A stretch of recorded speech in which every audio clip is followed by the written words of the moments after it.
All right, guys, today is a very exciting day. We're finally going to finish up the project that we started in Miami. That is, of course, DoctaM3's SVJ XAGO. We were able to wrap almost the entire car. If you haven't checked out those videos of that trip, make sure you do. It's a really exciting adventure that led to the last day, us really pushing to get this thing done. Around midnight, we wrapped up, and all we had left was the rear bumper and the rear hatch, and we pretty much had to stop to catch a flight home. So now it's time for the car to come back here. We're gonna get to tint the windows. We're gonna do clearplex on the windshield.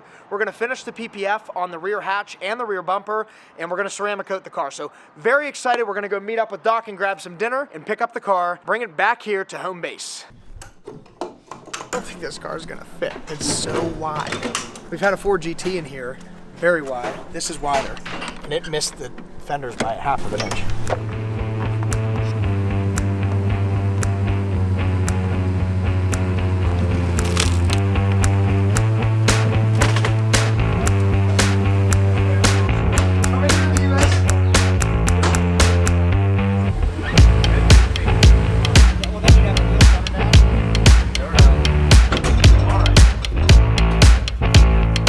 God, that's terrifying.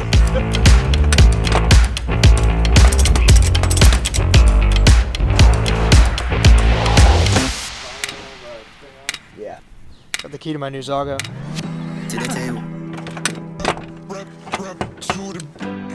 Stay strong. Stay strong. To the table. To the table. Ain't easy, I can tell. I can tell. Gotta stay strong. Stay strong. To the table.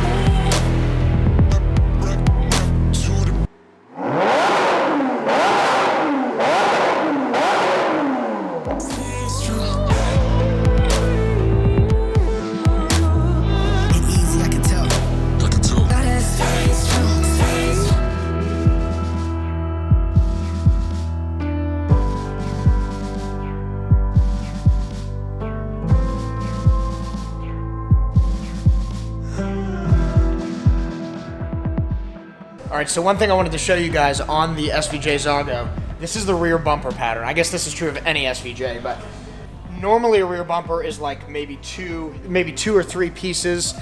This is like 40 pieces, and it's normally about 120 inches long or so.